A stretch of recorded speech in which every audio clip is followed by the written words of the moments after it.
Bienvenidos a diálogos sobre la identificación de recursos estratégicos y críticos de materias primas. En el capítulo de hoy vamos a hablar sobre infraestructuras de datos. Para ello contamos con Jørgen Tulstrup, que es coordinador de la iniciativa de la Infraestructura Europea de Datos Geológicos. Welcome. Y contamos con Román Hernández, que es jefe del área de Sistemas de Información Geológica del Instituto Geológico y Minero de España, CSIC. Buenos días. Muchas gracias. Vamos a empezar con la primera pregunta. ¿Qué es la información geocientífica y qué importancia tiene?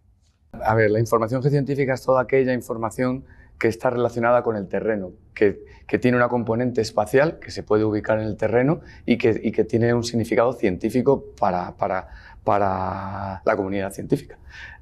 Es toda aquella información relacionada pues, con minería, geología, hidrografía, podría ser, todo aquello que puede aportar información de cualquier tipo a algún estudio o avance que se quiera hacer relacionado siempre con el terreno, con el territorio. ¿Qué importancia tiene? Pues en el mundo actual, en la actualidad, es muy importante. Es decir, todos sabemos lo que está ocurriendo y las necesidades que tenemos de energías, de materia prima, incluso de suministros alimenticios. Todo esto nace o surge de la tierra, está en la tierra. Y para poder explotarlo, para poder conseguir extraer estos recursos del territorio, es necesario tener conocimientos de dónde están ubicados, de cómo se han creado, de cuánto costaría extraerlos. Esto es lo que nos da, esto es la información científica, la información que nos da este tipo de conocimientos para que la extracción y el utilizamiento de los recursos sea eficiente y además, ahora mismo, tenemos que conseguir que sea sostenible. Es decir, es obligatorio, que todas las actuaciones que hagamos sobre el territorio sean sostenibles y para ello tenemos que tener conocimientos del territorio, del terreno. Esto es la información científica y creo que es la importancia que tiene. Would you like to complement what Román just mentioned?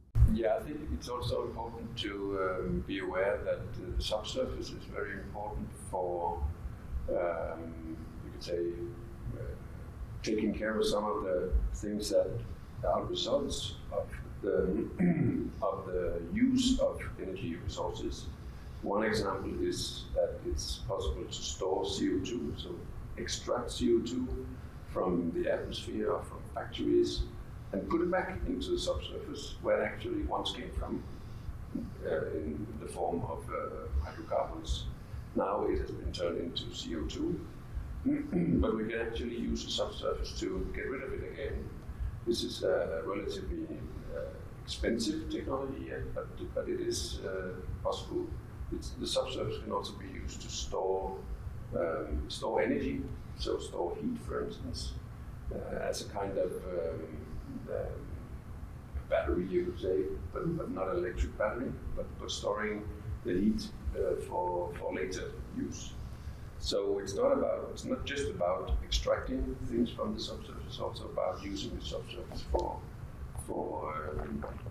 getting rid of substances, so on. Thank you very much. And again, here it's very important that the geoscientific information is correct and available for those who need to find such areas. Thank you very much. It's really interesting.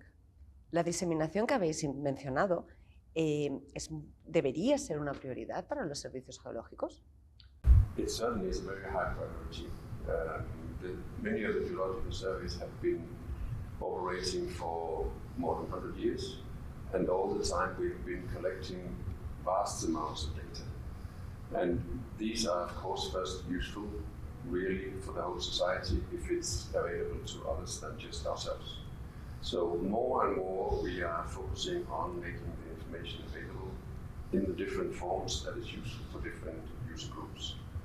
And for instance, for the scientific community, they simply need the raw data. They can do their own interpretations on them, just like we do, but we must make them available in the best forms for them. Román, ¿te gustaría complementar algo de lo que Jørgen ha dicho? Bueno, en realidad estoy totalmente de acuerdo con lo que ha dicho Jørgen.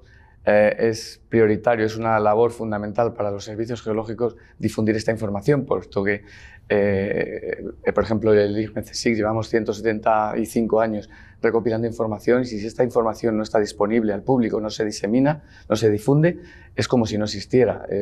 Creo que es prioritario.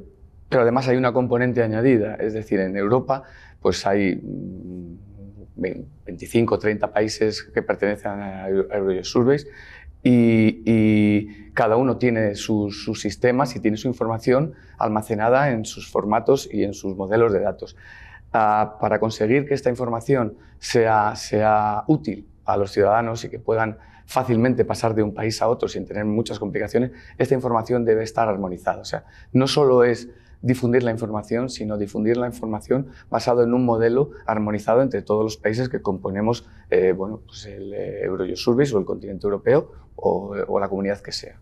Sin duda, la información que me comentáis es muy útil, debe ser accesible, pero ¿cómo hacéis que sea accesible para los ciudadanos y los científicos que lo necesiten? Y aparte, que sea reutilizable. Sí, tienes razón, es decir, no vale solo con tener la información disponible al usuario y no vale tampoco con tenerla en el mismo modelo.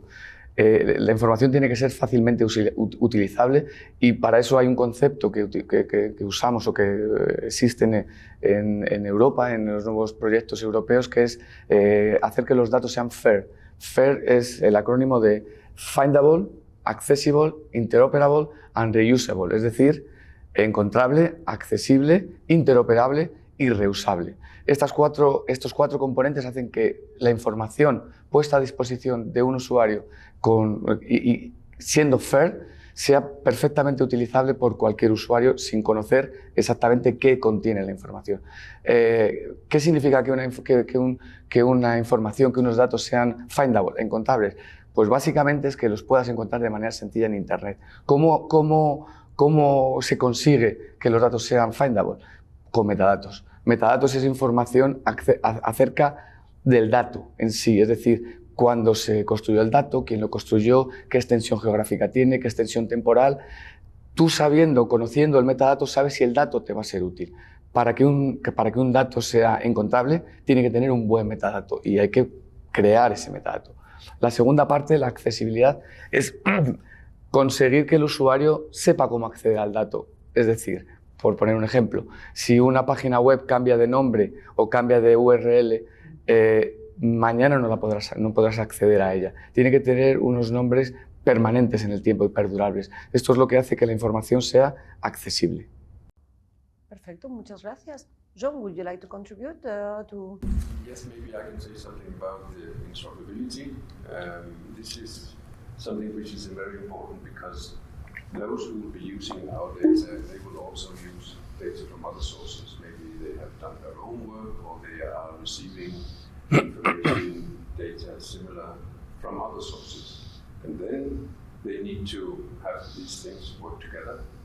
And therefore, it's very important that they live up to certain standards. Otherwise, you cannot compare apples and apples. It will not work. So when you call something kind of geology in one data set, it must be the same code you use in another.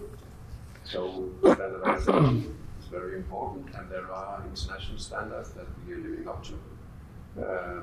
And sometimes we have to extend them, but we then agree with other communities that this is now an extended standard. So this is very important for these things to really be useful.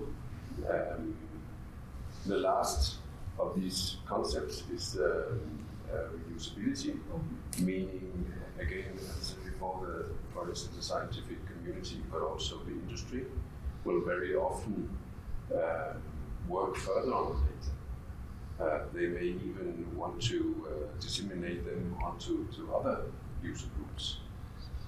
And it's important that they are allowed to do that, and that they know precisely what they can do and what they cannot. There will be some data which are confidential for some period of time. So if the user does not know whether this is confidential or not, you have a problem. So it's very important that it's completely clear what is the conditions under which you can use this data. So this is the last of these 4 principles. Great, it's really interesting. John, ¿cuál es la situación actual de la divulgación de información geocientífica por los servicios geológicos, por favor?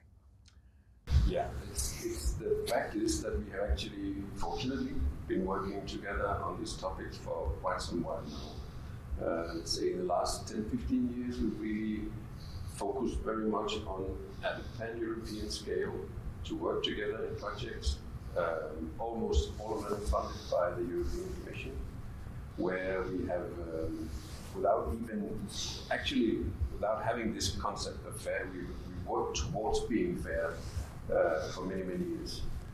So we have had individual projects where we have organized data and harmonized data on raw materials, but also on energy resources, groundwater, geohazards, so on. And that was individual projects along the way. Then in 2016, we decided in EuroGeoSurveys to establish a common platform for all the results of such projects so that they can disappear after the projects ended. It's called the EGDI, European Geological Data Infrastructure. So it was established by EuroGeoSurveys in 2016, and then we, in the beginning, just took data from the already finished projects. Then in 2018, we started a big program, a research program with 15 projects. 14 of those generated a lot of new information on these topics, geoenergy, raw materials, groundwater. And then we had an environment project at 15, which was the information platform project, which gathered all this information in one platform. And that was the EGDI platform that we used for that. So during that project, those projects, we substantially increased the amount of information in the infrastructure. We also developed a number of new functionalities. So the first version we had was just about maps, layers, but now we're also handling documents, reports with all the detailed information, images from the field, databases, and so on. And we have developed a lot of search functionality on top of this so that you can find this information in a much easier way than previously. So we have moved quite far, I believe, and we'll be using this platform also in the future. Thank you very much, John, for your contribution. Román, ¿el futuro? ¿Qué perspectivas hay en el futuro? Bueno, si hablamos de la información geocientífica en Europa, pues podemos decir que de momento y por un periodo de 5 años está asegurado esta divulgación y esta gestión, porque tenemos un proyecto EGS EU financiado por la Unión Europea con el programa Horizonte Europa, y este proyecto, en el que participan más de 30 servicios geológicos europeos, va a coger la información que nos ha contado John que se ha generado con los proyectos que él ha mencionado, y a partir de aquí vamos a empezar a evolucionar tanto en funcionalidades nuevas como en nueva gestión de esta información, introduciendo nuevas tecnologías como Machine Learning y como algunas otras como los modelos 3D y los visores 3D, que nos van a proporcionar un mejor acceso a toda esta información y lo dicho, nos va a permitir que durante 5 años podamos mantener toda la infraestructura de datos que tanto puede ayudar a la gestión de los recursos y al medio ambiente. Muy interesante. And I would say, John, the last question is for you. ¿Cómo la experiencia europea, que hemos estado hablando durante estos minutos, puede ayudar a la gestión y a la divulgación de la información geocientífica en América Latina y en el Caribe, por favor?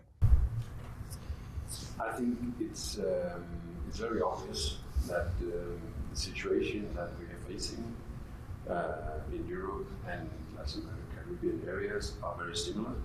We're facing the same problems. We are also generating the same kinds of information that is useful for remediating these problems. So I think it's very, very useful that we can meet and exchange our experiences on how we have chosen to do this, which challenges we had, because we have had challenges, what are our success stories, and in that way inspire each other to have better results in both continents. So. Fantastic.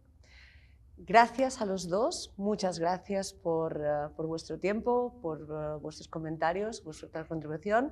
Thank you very much. I hope to see you soon in next episodes. Gracias, Román. Esta es tu casa, bienvenido cuando quieras a nuestros diálogos.